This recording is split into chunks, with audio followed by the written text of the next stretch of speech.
வணக்கம் மக்களே. பஞ்சமி நற்பவியில் உங்கள் எல்லாரையும் சந்திக்கிறதுல மிக்க மகிழ்ச்சி. இன்றைக்கி நம்ம குலதெய்வத்தோட பெருமையையும் அருளையும் தாங்க நம்ம பார்க்க போகிறோம். முதல்ல குலதெய்வம்னா யாருன்னு நம்ம பார்ப்போங்க. ஒவ்வொருவருக்கும் குலதெய்வம் அப்படின்னா அது நம்மளோட முன்னோர்கள் தாங்க. அவங்களோட வம்சாவளி தான் நாம், அவங்களோட டிஎன்ஏ தான் நாம் எல்லாருமே. நம்ம குலதெய்வத்தை வணங்காமல் நம்மளோட இஷ்ட தெய்வத்தை வணங்கினா நம்ம என்ன தான் நம்ம விழுந்து விழுந்து பூஜை செஞ்சு வணங்கினாலும் அதோட பலன் பார்த்திங்கன்னா முழுமையாக நமக்கு சேராதுங்க. நம்மளோட குலதெய்வம் தான் நமக்கு முதல்ல, அப்புறம் தான் நம்மளோட மற்ற தெய்வம் எல்லாமே.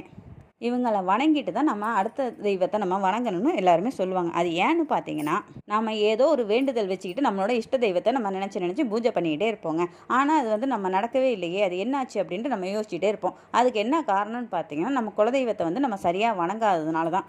நம்ம குலதெய்வத்தை நம்ம முதல்ல வணங்கிட்டு அதுக்கப்புறம் பார்த்திங்கன்னா நம்ம இஷ்ட தெய்வத்தை நம்ம பூஜை செஞ்சு வணங்கினோம்னா நம்மளோட வேண்டுதலுக்காக நம்மளோட குலதெய்வமே நம்ம இஷ்ட தெய்வத்தில் போய் நமக்கு ரெக்கமெண்ட் பண்ணுங்க. அப்போ நம்ம வேண்டுதல் சீக்கிரமாக நமக்கு நிறைவேறிடும். நம்ம ஒவ்வொருவரும் மாதம் ஒரு முறையோ அல்லது 6 மாதத்துக்கு ஒரு முறையோ அப்படியும் முடியலையா இல்லை வருடத்துக்கு ஒரு முறையாவது அவசியம் நம்ம குலதெய்வ கோயிலுக்கு போகணுங்க. இன்றைக்கும் பல குடும்பங்கள் பார்த்திங்கன்னா அவங்களோட அங்காளி பங்காளி அப்படின்னு சொல்லுவாங்க. அவங்க எல்லாருமே ஒன்று சேர்ந்து குலதெய்வ வழிபாடு நல்ல சிறப்பாக பண்ணுவாங்க. அதையெல்லாம் பார்க்கவே ரொம்ப சந்தோஷமாக இருக்கும்.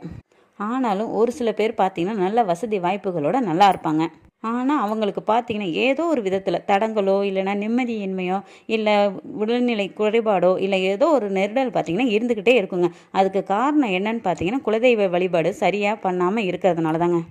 இப்போ நாம் குலதெய்வ வழிபாடு நம்ம எப்படி பண்ணுறதுன்னு பார்க்கலாம். குலதெய்வ கோயிலுக்கு போக முடியாதவங்க வீட்டில் எப்படி கும்பிட்றதுன்னு பார்த்தீங்கன்னா, குலதெய்வத்தோட படத்தை நம்ம வீட்டில் வச்சு அதை கும்பிடலாங்க. ஒரு சில குலதெய்வம் பார்த்திங்கன்னா ரொம்ப உக்கிரமாக இருக்கும் அப்படின்னு சொல்லிட்டு வீட்டில் அந்த படத்தை வச்சு கும்பிடக்கூடாதுன்னு சொல்லுவாங்க. அது என்ன தான் ரொம்ப உக்கிரமாக இருந்தாலும் அது நம்மளோட முன்னோர்கள் தானே, நம்ம குடும்ப உறுப்பினரை பார்த்து நாம் ஏன் பயப்பட வேண்டும்? அதுக்கான அவசியமே இல்லையே. அதுபோல் தானே நம்முடைய குலதெய்வமும்.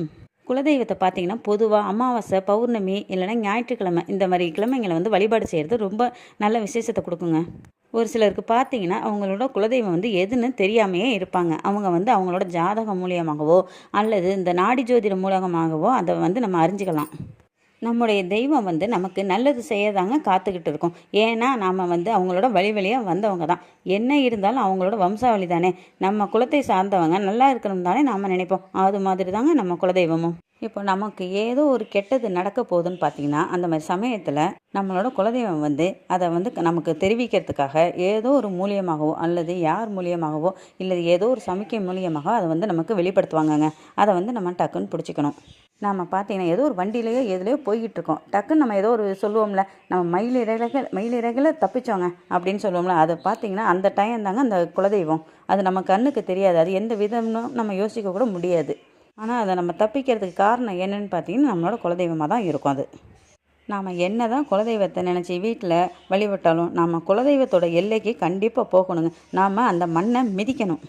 அப்படி நம்ம குலதெய்வத்தோட மண்ணை மிதித்து நம்ம குலதெய்வமே நம்ம காப்பாற்றுன்னு மனமுறுக்க ஒரு வார்த்தை வேண்டுனாலே போதுங்க. பாக்கி எல்லாத்தையும் நம்ம குலதெய்வம் பார்த்துக்கும். அப்படி அடிக்கடி போய் குலதெய்வ கோயிலுக்கு போய் சாமி கும்பிட முடியாதவங்க அங்கே கோயிலில் இருக்கிற மண்ணை ஒரு புடி எடுத்துக்கணுங்க. அந்த மண்ணை பார்த்திங்கன்னா ஒரு மஞ்சள் துணிலையோ அல்லது பச்சை துணிலையோ அதில் எதுவுமே காட்டனாக இருக்கணுங்க. அந்த காட்டன் துணியில் பார்த்திங்கன்னா அந்த ஒரு பிடி மண்ணை நம்ம சுற்றி வைக்கணும். நாம் தினமும் காலையில் எந்திரிச்ச உடனே அந்த மண்ணிலேருந்து கொஞ்சோண்டு எடுத்து நம்ம வலது உள்ளங்கையில் வச்சுக்கிட்டு கண்ணை மூடி நம்ம குலதெய்வத்தை நினச்சிக்கிட்டு மனமுருக நமக்கு எந்த வேண்டுதலோ காரியமோ நிறைவேறணுமோ அதை அவங்களோட குலதெய்வ பெற ஒரு 9 தடவை சொல்லிவிட்டு இதை எனக்கு நீ நல்லபடியாக நடத்தி கொடுப்பா அப்படின்னு சொல்லிட்டு மனசார நம்பிக்கையோடு வேண்டுங்க. இதே மாதிரி ஒரு 48 நாள் வேண்டி பாருங்க. அதுக்கான ரிசல்ட் கண்டிப்பாக உங்களுக்கு தெரியுங்க. ஆமாம், இது மாதிரி 48 நாள் வேண்டிக்கிட்டு இருக்கும்போது வீட்டில் வேறு ஏதோ தீய சக்தியோ அல்லது எதிர்மறை ஆற்றலோ இல்லை வேறு ஏதோ ஒரு தீங்கு நமக்கு நடக்கிற மாதிரி இருந்தாலும் அதுவுமே நம்மளை விட்டு போயிடுங்க. பெண்களாக இருந்தால் இந்த 48 நாள் நம்மளால் செய்ய முடியாதே, மாதவிடை காலத்தில் நம்ம என்ன பண்ணுறது அப்படின்னு நினச்சிங்கன்னா ஒரு 5 நாள் மட்டும் நீங்கள் செய்ய வேணாங்க. அதுக்கு அடுத்த 6ஆம் நாள்லேருந்து நீங்கள் திரும்ப பழைய கணக்கு மாதிரி நீங்கள் வச்சுக்கிட்டு நீங்கள் செய்யலாம். இது மாதிரி ஒரு 48 நாள் நீங்கள் மனமுருக உங்களுக்கு என்ன வேண்டுதல் இருக்கோ அதை செஞ்சு பாருங்கள். கண்டிப்பாக உங்களுக்கு அதுக்கான ரிசல்ட் உங்கள் குலதெய்வம் நடத்தி கொடுக்குங்க. ஏன்னா அந்த மண்ணுக்கு அவ்வளோ பவர் இருக்குது. நீங்கள் நினச்சது கண்டிப்பாக நடக்கும். உங்கள் தெய்வம் அதை நடத்தி கொடுக்க வேண்டியது உங்கள் தெய்வத்தோட பொறுப்பும் கூட. எப்போவும் நம்ம தெய்வத்திட்ட நாம் கெஞ்சி ரொம்ப பணிவாக கேட்க வேண்டிய அவசியமே இல்லைங்க. இது நம்மளோட குடும்ப உறுப்பினர் தான், நம்ம உரிமையோடு கேட்கலாம். இது உன் பொறுப்பு, இதை நீ செஞ்சு முடிக்கிற நீ செஞ்சே ஆகணும் அப்படின்ட்டு நம்ம உரிமையாக பேசலாங்க. அதுவும் பௌர்ணமி அன்னைக்கு நீங்கள் இந்த மாதிரி ஆரம்பிக்கிறது இன்னும் ரொம்ப சிறப்பாக கொடுக்குங்க. பௌர்ணமி அன்னைக்கு நம்ம குலதெய்வத்தை கும்பிடுறதே ரொம்ப விசேஷம்னு சொல்லுவாங்க. குலதெய்வத்தை நம்பி கெட்டார் யாருமே இல்லைங்க. நம்மளை வாழ வைக்கிறது மட்டும்தாங்க அவங்களோட நோக்கம். நம்ம அவங்கள நினச்சி நம்ம வேண்டுறோம், அவங்களெல்லாம் நினச்சி கும்பிட்றோம் அப்படின்னு நினச்சாலே அவங்க வந்து ரொம்ப சந்தோஷப்பட்டு நம்ம கேட்குறதையெல்லாம் அள்ளி கொடுப்பாங்கங்க. எல்லாரும் அவங்களோட குலதெய்வத்தை வேண்டி சிறப்போடு இருக்கணும்னு நானும் எங்கள் தெய்வத்திடம் வேண்டிக்கிடுங்க. பஞ்சமி நற்பவி.